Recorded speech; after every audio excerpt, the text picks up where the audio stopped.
Welcome to this review of my U.S. currency collection. Now, my collection is housed in this album.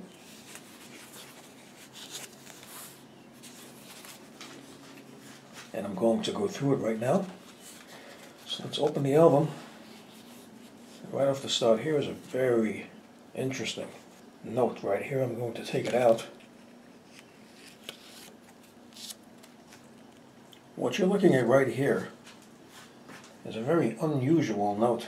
Quite small. If you notice, it has no serial number, and it is called a fractional note.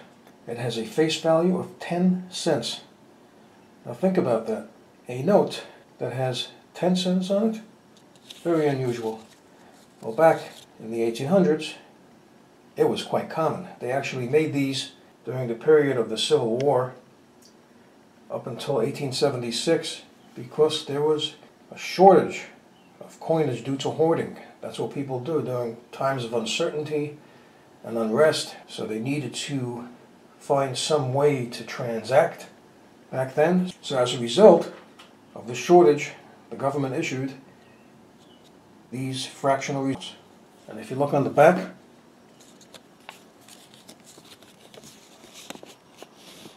it says 10 cents. Fractional 10 cents currency. Act of June 30, 1864. So that was already towards the end of the Civil War. The country was being torn apart. It was just a terrible, terrible time that the country was going through. So they issued these for commerce. Columbian Banknote Company, Washington, D.C. And that man's name is William M. Meredith. He was the Secretary of Treasury from 1849 to 1850. Now this particular note was a series of 1874. So this note was issued 2 years before they ended making these notes. By 1876, the war was long over, and the country was basically rebuilding, so they stopped making them. Engraved and printed at the Bureau of Engraving and Printing. Okay, let's go further into the collection.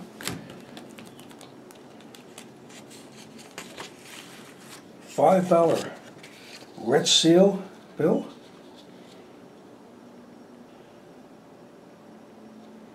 It's similar to the $5 bill of today, but there are some differences in the design, if you look closely. And this was a series of 1953. The back looks similar as well to the modern $5 bill. Okay, moving on. Here's a $10 bill. Also similar to the modern $10 bill, but there are some differences as well. If you look closely, there are some differences. The back is quite similar.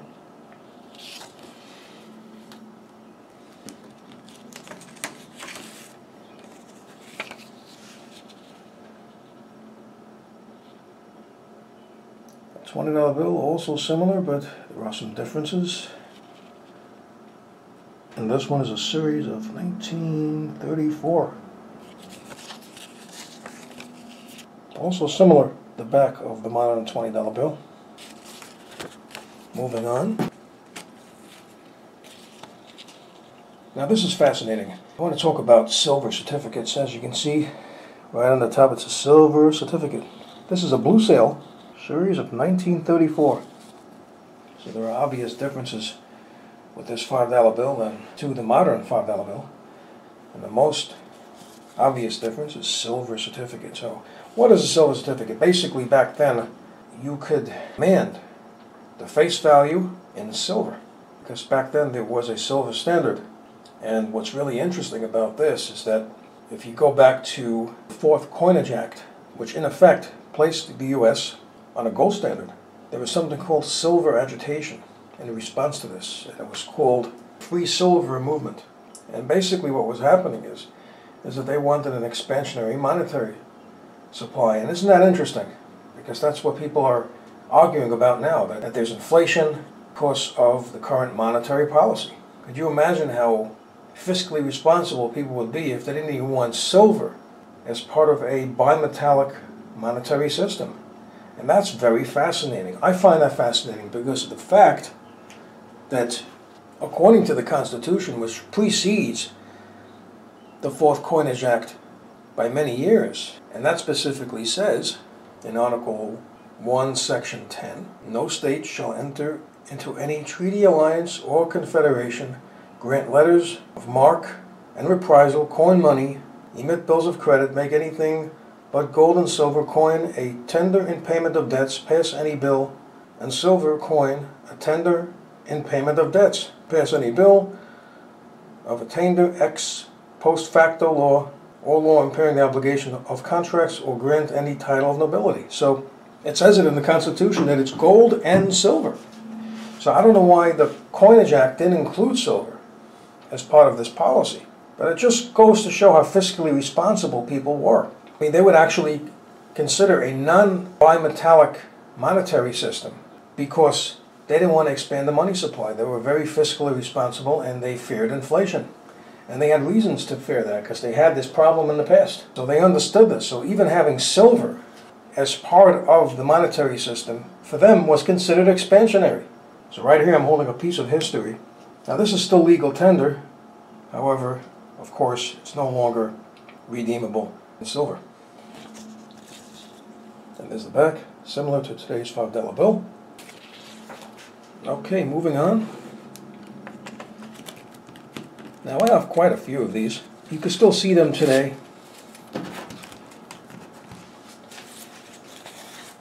These are $2 bills. Now this is issued 1976. Quite a few of these. They're all the same date.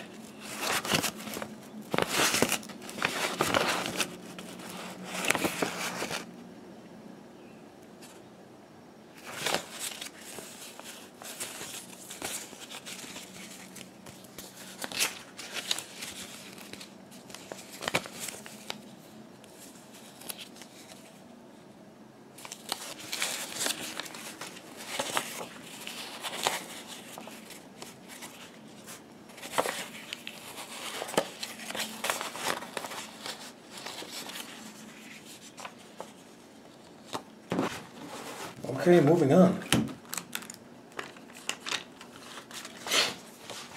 Now this bill is quite different. As you can see, it looks quite different than the modern $1 bill. The design, again, silver certificate, and look at the back. The back is very different than the modern $1 bill.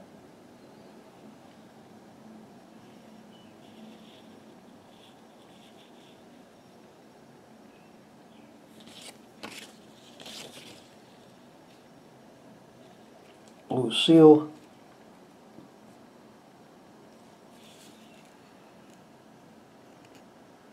Series of 1928.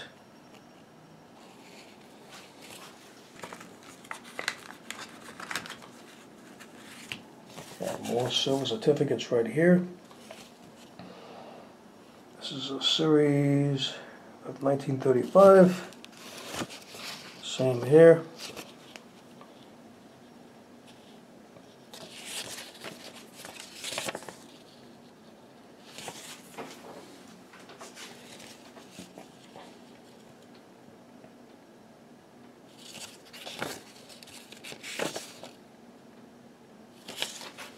Okay, I got some more here.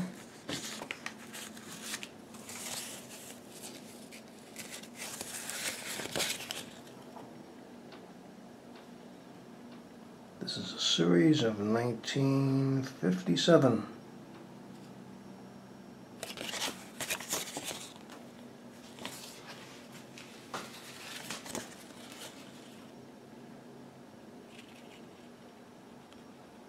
$1957.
Okay, so there you have it. This was a review of my US currency collection. So I hope you found this video enjoyable. Please subscribe, share, and like this video. Thank you for tuning in.